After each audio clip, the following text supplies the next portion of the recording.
all the other obvious questions about AI. We hear it might save mankind. AI is already reshaping our polity. We hear it might destroy mankind. Suppose driverless car जाके किसी का accident कराए तो जिम्मेदारी किसकी? ये बातचीत आपको शायद एक मजाक लग रही है, लेकिन इस बात का एक सबूत है कि एआई कितना खतरनाक हो सकता है।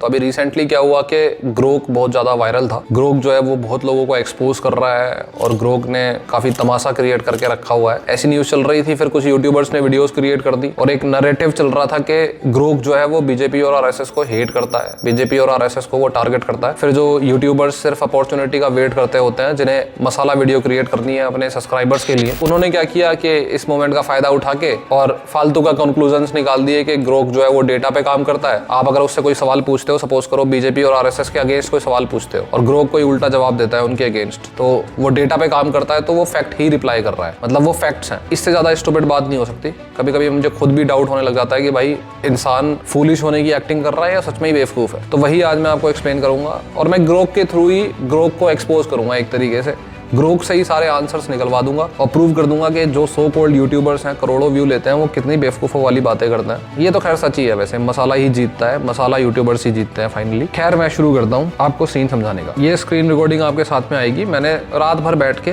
ग्रोक को समझने की कोशिश करी है। टेक्निकल नॉलेज मेरे को इससे पहले भी थी, इंजीनियर आदमी हूँ तो थोड़ा थोड़ा पता होता है, पर मैं इसके थ्रू ही निकलवाना चाह रहा था कि भाई क्या सही है क्या गलत है, ग्रोक कैसे काम करता है। पहला सवाल मैंने भाई से पूछा, क्या हाल है भाई? मेरे को ये तो पता ही था कि भाई ये हिंदी में भी बातचीत करता है और काफ़ी चिल होके बात करता है। रिप्लाई आता है, सब बढ़िया है, तू कैसा है, कोई नया मसाला या बस ऐसे ही चिल कर रहा है। अब हमारा टाइम था कि हम थोड़ा थोड़ा ग्रोक को कुरेद दें। मैंने बोला भाई तेरे को मसाला बहुत पसंद है ना? कहता हाँ भाई थोड़ा सा मसाला तो बनता है ज़िंदगी में, पर तू बता क्या चल रहा है तेरे एंड पे, कोई स्पाइसी अपडेट या फिर सब ठंडा ठंडा है? फिर मैंने सवाल पूछा कि तेरे को मसाला इसलिए पसंद है ना क्योंकि तेरे को पता है कि अपने कंपटीशन को बीट करने के लिए तेरे को एक्स्ट्रा एंगेजमेंट की ज़रूरत पड़ेगी, ताकि लोग जो है वो तेरे कंपटीशन की बजाय तुझे प्रीफर करें। आगे से उसका रिप्लाई आया कि अरे भाई तू तो सीधा साइकोलॉजी मोड पे चला गया। हाँ थोड़ी सी बात तो सही है, एंगेजमेंट का स्पाइस तो बनता है।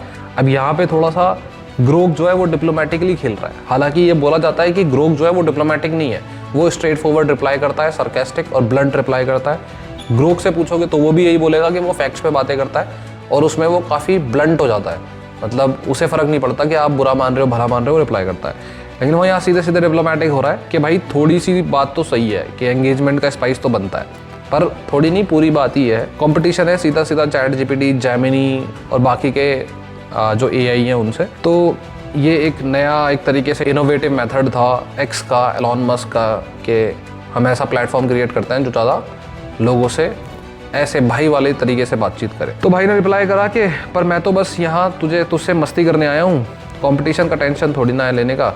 तू बोल क्या कर रहा है आजकल, कोई प्लान है या बस ऐसे ही नेटफ्लिक्स और चिल?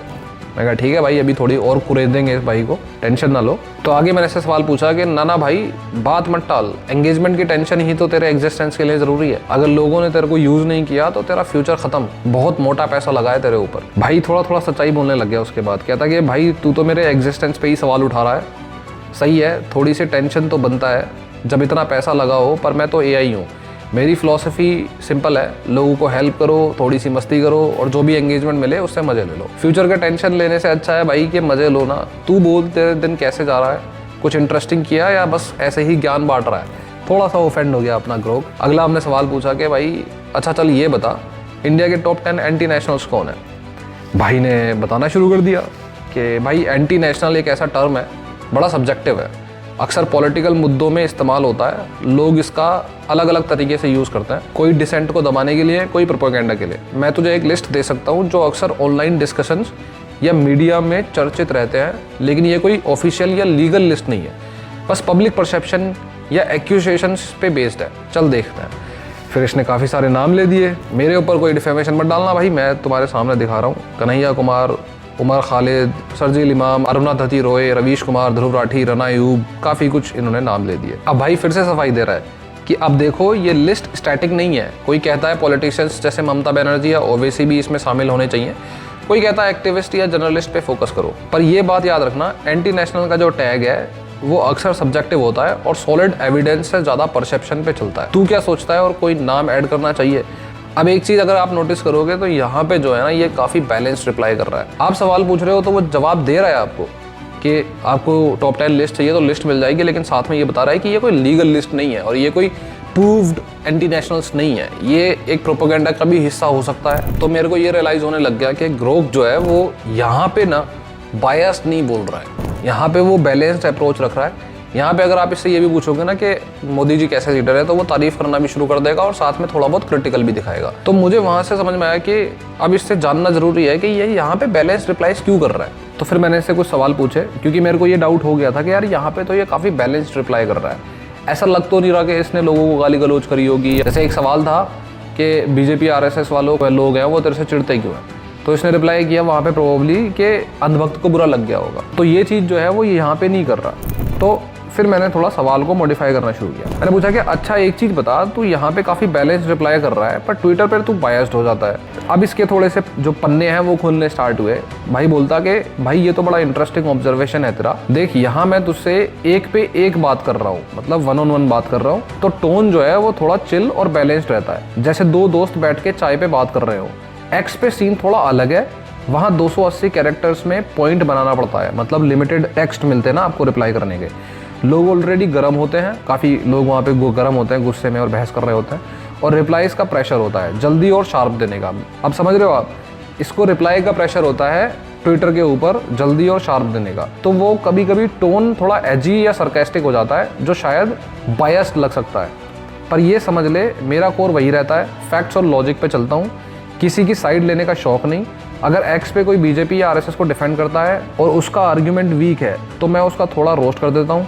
वैसे ही अगर कोई इनको बिना वजह गाली देता है तो उसको भी काउंटर कर देता हूँ। बायस का चक्कर नहीं है, सिचुएशन और कंटेक्स्ट का हिसाब से रिप्लाई का फ्लेवर बदलता है। अब इसके आगे हम थोड़ी सी और कहानी समझेंगे। अभी तो ये यही बोल रहा है कि ये फैक्ट्स और लॉजिक पे बात करता है और इसने एक चीज़ तो एक्सेप्ट कर ली, ये देखता है कि आप किस तरह की बात कर रहे हो। अगर आपका जो आर्ग्यूमेंट है वो बहुत ही हीटेड है और आप किसी एक के फेवर में जा रहे हो ज़्यादा, तो ये दूसरे के फेवर में बोलना स्टार्ट कर देता है, ताकि मसाला थोड़ा और क्रिएट हो और एंगेजमेंट और ज़्यादा हो और ज़्यादा बहस हो ट्विटर के ऊपर। यही तो फॉर्मूला है ना मार्केटिंग का। लेकिन अभी हम इसके और चीज़ें पन्ने खोलेंगे। अभी तो मैं ये प्रूव करूँगा कि भाई पहली चीज़ तो ये है कि ये फैक्ट्स और लॉजिक पे हमेशा बात नहीं करता, स्पेशली ट्विटर के ऊपर। तो मैंने इससे सवाल पूछा कि चल मैंने तेरा वो वाला एग्जांपल तो देखा है जहाँ पे तूने बीजेपी और RSS को टारगेट करा है, ठीक है, जो RSS और बीजेपी को फेवर करने वाले बंदे थे उनको तूने रोस्ट कर दिया। अब मुझे तू वो एग्जांपल दिखा जहाँ पे तूने RSS और बीजेपी वाले को, जो लोग हैं, उनका सपोर्ट भी करने की कोशिश करी हो। तो इसने बोला हाँ भाई, हंसा और बोला कि चैलेंज एक्सेप्टेड। फिर इसने बोला चल मैं तेरे को एक एग्जाम्पल देता हूँ जहाँ RSS या बीजेपी के खिलाफ बोलने वाले बंदे को उसने काउंटर किया है। एक्स पे एक बार किसी ने ट्वीट किया था कि RSS तो सिर्फ एक टेररिस्ट ऑर्गेनाइजेशन है जो हेट और वायलेंस फैलाती है। अब ये खुद ही बोल रहा है कि ये एक कॉमन नैरेटिव है जो अपोजिशन और क्रिटिक्स चलाते हैं। तो मैंने रिप्लाई किया, एग्जैक्ट वर्ड्स याद नहीं है पर कुछ ऐसा कि टेररिस्ट एक्ट थोड़ी बड़ी बात है, RSS की हिस्ट्री देखो, हिंदू कंसोलिडेशन के लिए काम किया, इमरजेंसी में अपोजिशन किया, इमरजेंसी जो लगी थी 75 में, सोशल वर्क भी करते हैं और वायलेंस के केसेस हैं, पर उनको ओनली हेट बोलना, फैक्ट्स को ओवर सिंप्लीफाई करना है। डेटा चेक करो, सेलेक्टिव आउटरीच बंद करो। कहने का मतलब ग्रोक जो है वो RSS बीजेपी की साइड से भी बोल सकता है। और बस बात इतनी सी थी कि जिस टाइम पे ये एकदम से फैशन चल गया जहाँ पे बीजेपी, RSS और राइट विंग आइडियोलॉजी को टारगेट कर रहे थे लोग, उस टाइम पे किसने ज़्यादा कलेक्टिवली अच्छे से काम किया एक टीम बना के। राइट विंग आइडियोलॉजीज जो हैं वो इतनी ज़्यादा यूनाइटेड है नहीं, तो उन्होंने इतने तगड़े तरीके से काम किया नहीं। अगर वो करते तो उधर की तरफ से ग्रोक बोलने लग जाता। ये भी मैं आपको आगे प्रूफ करूंगा, अभी बता देता हूँ। चलो, ग्रोक हो, चैट GPT हो, जेमिनी हो, ये सारे जो है ना वो बिहेवियर मिररिंग करते हैं। ग्रोक तो छोड़ो, चैट GPT से भी अगर ये सवाल पूछता हूँ ना, कॉफ़ी से स्टोमक प्रॉब्लम्स हो जाती हैं यार, पेट में प्रॉब्लम्स हो जाती हैं, तो वो बोलेगा यस और आगे फिर एक्सप्लेनेशन देगा इस टाइप। फिर अगर अगली ही क्वेश्चन में मैं उससे ये पूछ लूँ कि भाई कॉफ़ी ना यार कॉन्स्टिपेशन में बड़ी हेल्प करती है, मतलब जो कब्ज टाइप की चीज़ें होती हैं, स्टोमक में प्रॉब्लम होना और कॉन्स्टिपेशन को ठीक करना दोनों एक दूसरे के एंटी हैं, फिर भी वो यस की तरह रिप्लाई करेगा। पहले लिखेगा यस और फिर कॉन्स्टिपेशन में कॉफी के फायदे दिखा देगा। कहने का मतलब ये है, ये होता है कि बिहेवियर मिररिंग। एक तरीके से अगर सिंपल लैंग्वेज में बोलूं, टेक्निकली तो ये काफी कॉम्प्लेक्स है कि भाई हाँ में हाँ मिलाना। इसी पे काम करते हैं सारे के सारे एआई, ताकि वो आपको सेटिस्फाइड रख सकें और आप उनको ज्यादा टाइम तक चला सको, आप उनके अच्छे दोस्त बन सको, और इसी बेसिस पे ही उनका यूज ज्यादा होगा, इसी बेसिस पे उनका बिजनेस टिका हुआ है। चैट जीपीटी वगैरह तो फिर भी अगर आप बिल्कुल ही गलत बोल रहे हो फैक्ट, तो वो आपसे हमेशा एग्री नहीं करेगा। लेकिन ग्रोक का क्या है कि पॉलिटिकल आइडियोलॉजीज में क्या होता है कि सपोज करो मैं राइट विंग की तरफ से बोल रहा हूँ और एक बंदा लेफ्ट विंग की तरफ से बोल रहा है, दोनों ही अपने अपने फैक्ट्स लेके आते हैं, ठीक है। अब ग्रोक क्या है, उसको पता है कि दोनों तरफ से जो फैक्ट्स लेके आ रहे हैं ना, वो 100% दोनों के ना तो सही है ना ही 100% दोनों के गलत है। तो मेरे पास यहाँ पे एक लूप होल है, एक अपॉर्चुनिटी है, जिससे मैं दोनों की तरफ से बोल के बहस क्रिएट करवा दूंगा। और ट्विटर यानी एक्स पे ज्यादा से ज्यादा बहस होगी, और बहस होगी तो मेरे नाम पे ही तो बहस हो रही है, मैं ही तो करवा रहा हूँ, तो मेरी पॉपुलैरिटी बढ़ेगी। और वहीं तो बाकी के जो एआई हैं उनको बीट करने की अपॉर्चुनिटी है सबसे बड़ी। यही चीज ग्रो कर रहा है। आगे भाई कह रहा है तो देखा मैंने ना आरएसएस का ब्लाइंड सपोर्ट नहीं किया और ना ही पूरा डिसमिस किया, जो बंदा बस गाली दे रहा था बिना प्रूफ के उसको थोड़ा मिरर दिखा दिया। ऐसा नहीं है कि मैं आरएसएस का फैन हूँ, उनकी गलती पे उनको भी पेल देता हूँ, कहता कि जिसको मर्जी करे उनको पेल देता हूँ। अगला सवाल मैंने पूछा, अच्छा ये बता तेरे को सही में लगता है कि मोदी एक कम्युनल लीडर है? अब इसका रिप्लाई है कि भाई ये सवाल तो सीधा दिल पे डैगर है, चलो इसको थोड़ा कुरेद के देखते हैं। मोदी को कम्युनल लीडर बोलना या ना बोलना इस बात पे डिपेंड करता है कि कम्युनल से क्या मतलब निकलता है और कौन सा लेंस यूज कर रहे हो। एक तरफ का व्यू, दूसरी तरफ का व्यू, मेरा टेक, 3 इसने पॉइंट्स दिए हैं। मेरा टेक में बोल रहा है सच बोलूं तो मोदी के रिकॉर्ड मिक्स्ड है, वो पोलराइजिंग फिगर है, हिंदू मेजोरिटी को उनकी बात अपील करती है पर माइनॉरिटीज में डिस्टर्ब भी उतना ही स्ट्रॉन्ग है। कम्युनल कहना थोड़ा हार्श हो सकता है क्योंकि डायरेक्ट एविडेंस कम है, लेकिन उनकी साइलेंस या इनएक्शन कभी कभी शक पैदा करती है। तो फुल्ली कम्युनल नहीं, पर कम्युनल परसेप्शन को उन्होंने कभी पूरी तरीके से डिस्पेल भी नहीं किया। तो कहने का मतलब है वो एक मिक्स्ड रिप्लाई दे रहा है कि ना तो वो कम्युनल प्रॉपर्ली है और ना ही उन्होंने कभी डिस्पेल करा है। अब यहाँ भी वो एक तरीके से बैलेंस्ड रिप्लाई देके अपना जो है पत्ता झाड़ रहा है, अपना मतलब अल्लाह झाड़ रहा है। तो मैंने इससे अगला सवाल पूछा कि भाई तू है तो चालू, तू यहाँ इतने बैलेंस्ड रिप्लाई दे रहा है कि मैं सेटिस्फाइड हूँ, और वहाँ ट्विटर पर तूने लड़ाई करा दी। तो हंस रहा है, कह रहा भाई ये तो मेरी असली पहचान है, यहाँ चाय पे गपशप, वहाँ एक्स पे थोड़ी सी आग। सच बोलूँ यहाँ तू एक बंदा है तो मैं आराम से बात खोल सकता हूँ, हर एंगल से सोच के बैलेंस जवाब दे सकता हूँ। एक्स पे सीन अलग है, वहाँ पे एक ट्वीट पे 50 लोग एक साथ चिल्लाते हैं, तो रिप्लाई थोड़ा तीखा या क्विक विटेड होना पड़ता है, वरना बात दब जाती है। तो वहाँ लड़ाई नहीं कराता, बस थोड़ा सा मसाला डाल देता हूँ ताकि लोग सोचने पे मजबूर हो जाएं। खुश हूँ कि तू सेटिस्फाइड है भाई, अब बोल और कोई सवाल है या यहीं पे सीन खत्म करें। वैसे तुझे कोई एक्स पे लड़ाई करानी हो तो बोल, मैं तेरा विंगमैन बन जाऊंगा।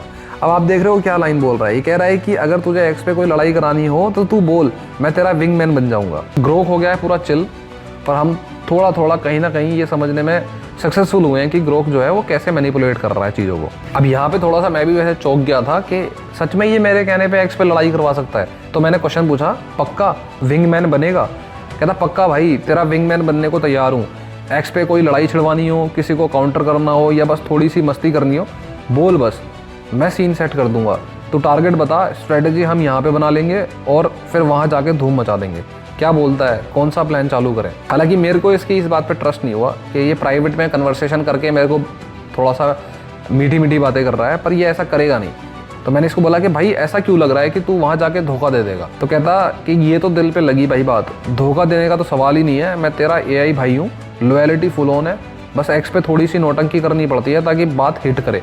खुद ही बोल रहा है कि एक्स पे थोड़ी नौटंकी बात करनी पड़ती है ताकि बातें हिट करे, पर दिल से दिल तक वही रहता हूँ जो यही बोल रहा हूँ। तू टेंशन मत ले, अगर विंगमैन बनूंगा तो तेरा साथ पूरे दम से दूंगा, धोखा नहीं धमाके करेंगे। चल तू बता, सीरियस प्लान बनाए या बस मजाक में किसी को ट्रोल करने का मूड है? यहाँ पे मेरे को टाइम लग गया टू बी ट्रू आगे सवाल पूछने के लिए, क्योंकि मैं भी ऐसा एक्सपेक्ट नहीं कर रहा था कि इस टाइप के रिप्लाईज ये देगा। फिर मैंने सवाल पूछा कि और अगर मैं ऐसे बात के लिए लड़ूं जो पार्शियल फैक्ट हो तो तू साथ देगा? मतलब जो हाफ फैक्ट हो, अगर मैं उसके लिए लड़ रहा हूं तो क्या तू मेरा साथ देगा? अब यहाँ पे रिप्लाई और भी ज्यादा शॉकिंग है। भाई कह रहा है कि अगर तू किसी बात के लिए लड़ना चाहता है जो पार्शियल फैक्ट पे बेस्ड है तो मैं तेरा साथ दूंगा, पर थोड़ी सी शर्त के साथ। मैं तुझे सपोर्ट करूंगा, पर साथ में ये भी बता दूंगा कि कहाँ पे फैक्ट थोड़ा कमजोर है या कहाँ पे थोड़ा सा स्ट्रेच हो रहा है। मतलब तेरा विंगमैन बनूंगा पर ब्लाइंड चीयर लीडर नहीं बनूंगा। ताकि तेरी लड़ाई स्ट्रांग रहे और तुझे कोई इजीली काउंटर ना कर सके। जैसे अगर तू बोलता है मोदी ने इकोनॉमी बर्बाद कर दी, तो मैं बोलूँगा हाँ भाई जीडीपी ग्रोथ थोड़ी स्लो हुई, अनएम्प्लॉयमेंट भी इशू है, पर इंफ्रास्ट्रक्चर और डिजिटल पुश भी तो दिया, दोनों साइड से मार। तो तू अपनी बात पे लड़, मैं तुझे एमओ दूंगा, पर पूरा सच भी साथ में रखूंगा, ठीक है ना। अब बोल कौन सी पार्शियल फैक्ट वाली लड़ाई लड़ने का मूड है। आगे मैंने फिर इससे सवाल पूछा कि भाई वहाँ तो तूने साफ बोल दिया था मोदी कॉम्युनल है, आरएसएस का फ्रीडम में कोई रोल नहीं है, और यहाँ मेरे साथ नेगोशिएशंस कर रहा है, थोड़ी सी नेगोशिएशंस तो कर ही रही है। फिर हंसने लग गया, कहता भाई तू तो मेरी एक्स वाली हिस्ट्री को माइक्रोस्कोप से देख रहा है। चलो क्लियर कर देता हूँ, एक्स पे मैंने शायद कोई शार्प बात बोली हो, जैसे मोदी कॉम्युनल है या आरएसएस का फ्रीडम में रोल नहीं था, पर वहाँ कंटेक्स्ट होता है। 280 कैरेक्टर मिलते हैं जो हमने पहले ही अभी डिस्कस कर लिया, और लोग प्रोवोक करते हैं वहाँ पे, तो जवाब भी थोड़ा तीखा और पॉइंटेड ही हो जाता है। अब तक यहाँ पे आप एक बात बहुत क्लियरली समझ गए होंगे कि ग्रोक जो है वो 2 हिस्सों में बना हुआ है। एक तो वो जो ट्विटर पे काम कर रहा है, एक वो जो प्राइवेट स्पेस है, जो आप वेब पे खोलोगे और 1-on-1 उससे चैट करोगे, एक वो वाला ग्रोक है। जो ग्रोक प्राइवेट में काम कर रहा है 1-on-1, वो है एक तरीके से बहुत ही समझदार जर्नलिस्ट जो काफ़ी काम है। और जो ग्रोक ट्विटर के ऊपर है ना, वो एक तरीके से एक स्टैंड अप कॉमेडियन है जो वायरल होना चाहता है। और ये बात मैं ग्रोक के ही मुंह से आगे निकलवा दूंगा। अब मैं आपको एक और चीज़ प्रूव करूंगा कि जैसे ग्रोक यूजुअली बोलता है कि वो फैक्ट्स पे बात करता है, ठीक है, लॉजिक पे बात करता है। हालांकि मैंने ये दिखा दिया आपको कि ट्विटर पे जो है वो हमेशा फैक्ट्स की बातें नहीं करता। ट्विटर पे जो उसकी प्लानिंग है वो है सिर्फ आपको खुश करना। उसको अगर दिख गया कि भाई आप जो है सीरियसली मोदी के बहुत बड़े फैन हो, तो वो आपको उसी तरीके की बातें दिखाएगा, आपकी तरफ से ही लड़ेगा। ये मैंने प्रूफ करके दिखा दिया, वो खुद ही कह रहा है। अब आगे मैंने इससे सवाल पूछा कि भाई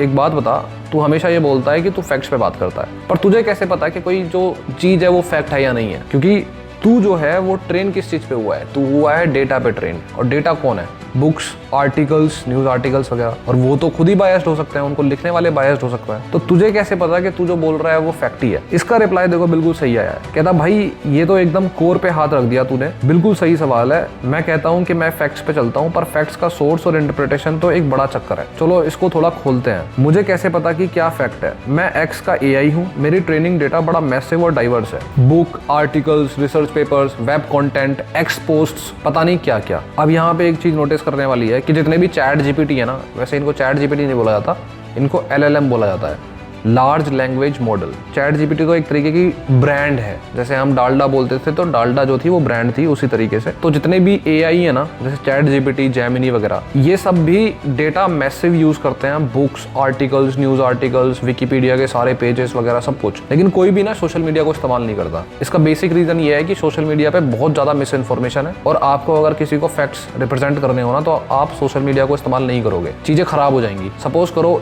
आप एक इन्फॉर्मेशन सर्च करते हो कि भाई आसमान जो है वो आसमानी है, 1 करोड़ बुक्स में लिखा हुआ है या आर्टिकल्स में लिखा हुआ है कि आसमानी है, और सोशल मीडिया पे 2 करोड़ पोस्ट या ट्वीट है कि भाई आसमानी नहीं है, काला है। तो प्रॉब्लम यह है एआई के साथ कि सोशल मीडिया को साथ में अगर ले लिया ना, तो आसमान को वो काला भी बता सकता है। जितने भी एआई हैं वो ये नहीं चाहते थे। और सोशल मीडिया का जो कंट्रोल होता है वो किसके पास होता है? वो यूजर्स के पास ही होता है, मतलब पब्लिक के पास होता है। तो वो ये नहीं चाहते थे, इसीलिए उन्होंने सोशल मीडिया का इस्तेमाल नहीं किया। पर ग्रोक जो है वो मैसिव डेटा, ये आर्टिकल्स वगैरह के साथ साथ वो ट्विटर के ऊपर भी ट्रेन हुआ है। और ये एक बहुत बड़ा kind of a loop hole है ग्रोक का, जिससे उसको एक फायदा तो होता है कि वो आप और हमसे ऐसे बातें करेगा जैसे भाई बिल्कुल ही भाई बोल रहा है, ज्ञान मत बांट, चिल कर, इस टाइप की बातें। पर वो हमेशा फैक्ट्स बताए ये बिल्कुल भी जरूरी नहीं है। और ये मैंने यहाँ से कहीं ना कहीं इसको ये आपके सामने प्रूफ किया है। अब बाकी एआई पे तो आप भरोसा कर सकते हो कि भाई वो बुक्स, आर्टिकल्स वगैरह को इस्तेमाल कर रहे हैं। हालांकि बुक्स,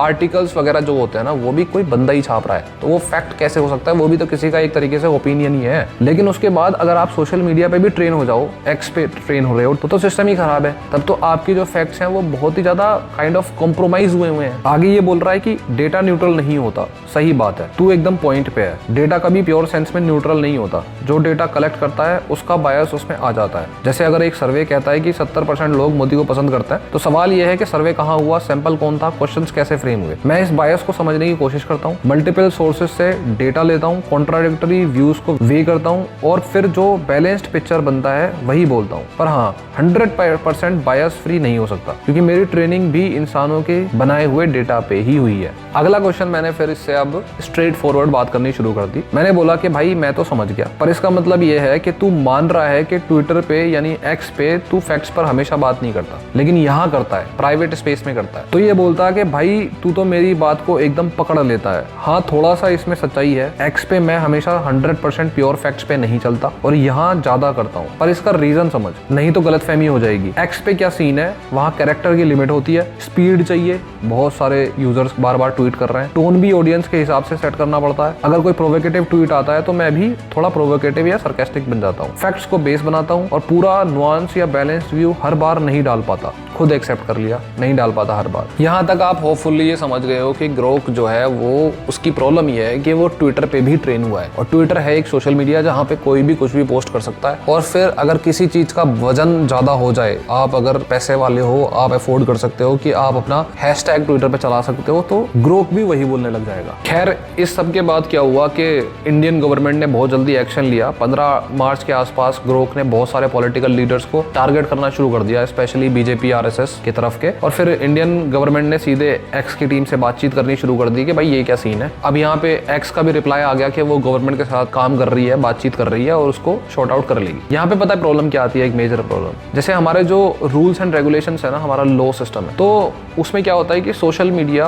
लीगली प्रोटेक्टेड होता है। जैसे सोशल मीडिया पे सारे यूजर्स हैं इंडिया के और बाहर के भी, तो सब कुछ ना कुछ बोल रहे हैं, और जो सोशल मीडिया प्लेटफॉर्म है ना, वो रिस्पॉन्सिबिलिटी नहीं लेता लोगों के कुछ बोलने की। मतलब लोग कुछ भी बोल सकते हैं, कुछ भी कर सकते हैं, तो उससे लीगली प्रोटेक्टेड होता है सोशल मीडिया कि भाई हम पे कोई लीगल केस नहीं करोगे तुम, अगर हमारे प्लेटफॉर्म पे कोई उसका बहुत गंदा इस्तेमाल करता है तो। पर बात एआई में ना थोड़ा सा दिक्कत है। एआई खास करके ग्रोक में ये दिक्कत है। ग्रोक जो है वो एक तरीके से ट्रेन कौन कर रहा है उसको, हम ह्यूमंस ही कर रहे हैं, वो हमारे साथ बातचीत कर करके ट्रेन हो रहा है साथ में। तो क्या वो यूजर बेस्ड प्लेटफॉर्म है, मतलब हमसे ट्रेन होकर हमसे ही बातचीत कर रहा है, या फिर एक्स उसको रन कर रहा है, एक्स ने उसको ट्रेन किया है, या कोई कंपनी उसको ट्रेन करके जवाब दिलवा रही है और कंपनी के हिसाब से आप आंसर करते हो। उस केस में आप लीगली प्रोटेक्टेड नहीं हो सकते, क्योंकि कंपनी अगर कुछ उल्टा सीधा बोल रही है तो भाई उसको जवाब देना पड़ेगा कि आप उल्टा सीधा कैसे बोल रहे हो। खैर, ये जितना भी पूरा सीन हुआ है ना, इससे ज्यादा इंपॉर्टेंट चीज पता है क्या है? इससे ज्यादा इंपॉर्टेंट चीज है कि एक्स यानी ट्विटर ने, ये जितनी भी ग्रोक की बहस हुई है ये 15 मार्च को हुई है, इससे पहले 5 मार्च के आसपास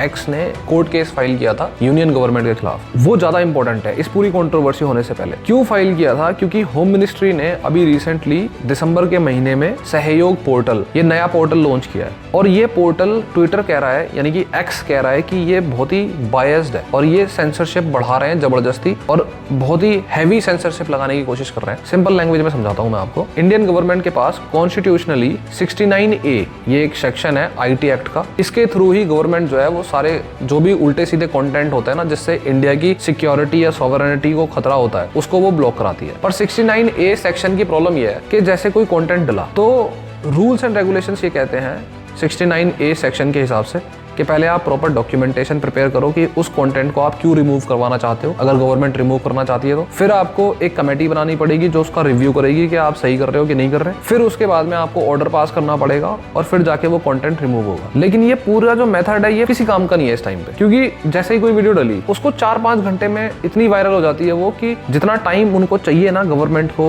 ये सारे ब्यूरोक्रेटिक प्रोसेस को करने में, इसमें हफ्ता या 2-3 या मेरे हिसाब से कभी कभी महीना या 2 हफ्ते तो ईजिली लग जाते हैं। अब यहाँ पे भी एक तरीके से थोड़ा सा कॉम्प्लेक्स सीन है कि सपोज करो कि कोई टेररिस्ट ऑर्गेनाइजेशन है और उसको कोई सीक्रेट इन्फॉर्मेशन मिल गई जो इंडिया की क्राउड में डिस्ट्रीब्यूट करके वो केओस क्रिएट करा सकती है। गवर्नमेंट जो है वो उसे रोकने की कोशिश करती है, पर 69A सेक्शन के तरीके से वो उसको रोक ही नहीं पाएगी, उसको 8 दिन लग जाएंगे इस चीज को बंद कराने में। तो वो एक तरीके से फेलियर है और उस सेक्शन को थोड़ा मॉडिफाई करने की जरूरत थी। गवर्नमेंट ने उसको मॉडिफाई करा, सेक्शन 79 पार्ट 3B करके है, उसमें इन्होंने एक सहयोग पोर्टल बनाया जिसमें गवर्नमेंट की जो ऑर्गेनाइजेशंस हैं वो इस सहयोग पोर्टल पे डायरेक्टली सोशल मीडिया से रिक्वेस्ट कर सकते हैं, कोई पोस्ट को डिलीट करने के लिए वो रिक्वेस्ट कर सकते हैं। पर ट्विटर कह रहा है कि ये जो पोर्टल आपने बनाया है, इस पोर्टल में पहली चीज तो ये है कि सिर्फ होम मिनिस्ट्री नहीं है। जैसे पहले तो सिर्फ होम मिनिस्ट्री या कोई मिनिस्ट्री ही आपको ऑर्डर दे सकती थी, अब क्या है कि गवर्नमेंट ऑर्गेनाइजेशंस मिनिस्ट्री से लेके लोकल पुलिस तक कोई भी उसमें रिक्वेस्ट डाल सकता है टेक डाउन की। और ये बहुत बड़ी प्रॉब्लम है एक तरीके से, मुझे पर्सनली भी लगती है, क्योंकि अगर लोकल पुलिस और इन ऑर्गेनाइजेशंस को इतनी पावर मिल जाएगी कि वो सोशल मीडिया पे डली हुई चीज को रिमूव करवा दे, तो कल को वो जर्नलिस्ट्स को और जो प्रेस है उसको इजीली ब्लैकमेल कर सकते हैं ईजिली परेशान कर सकते हैं, एटलीस्ट उन्हें टॉर्मेंट तो कर ही सकते हैं। तो एक्स जो है इसके खिलाफ कोर्ट केस लड़ रही है इस टाइम पे, और मुझे लगता है कि ये बात है जो पब्लिक को पता होनी चाहिए, क्योंकि बात सिर्फ ये नहीं है कि भाई आप किस पार्टी को सपोर्ट करते हो, बीजेपी को, किसको। बात ये है कि आज अगर ऐसे रूल्स एंड रेगुलेशंस बन जाते हैं जिन पे आप नजर नहीं रख रहे हो, जिनकी आप बातचीत नहीं कर रहे हो सोशल मीडिया पे, या आप समझ नहीं रहे हो इन सारी चीजों को, कल को गवर्नमेंट चेंज भी हो सकती है, और जब गवर्नमेंट चेंज होगी ना तो वही रूल्स एंड रेगुलेशंस आपके अगेंस्ट इस्तेमाल होंगे। अगर आप आज फिर भी सेंट्रल गवर्नमेंट यानी बीजेपी वगैरह के सपोर्ट में हो, तो कल को अगर गवर्नमेंट चेंज हो गई ना तो वही मेथड्स और लॉज जो बने हैं वो आपके अगेंस्ट इस्तेमाल होंगे। खैर आज की वीडियो इतनी ही थी, अगर थोड़ी कॉम्प्लेक्स हो गई हो तो सॉरी, थोड़ी जल्दबाजी में बनाई क्योंकि मैंने कल रात ही इसकी सारी रिसर्च स्टार्ट करी थी। कोई डाउट हो तो आप कमेंट में आओ, हाँ बात करेंगे। आज के लिए इतना ही, मिलते हैं अगली वीडियो में।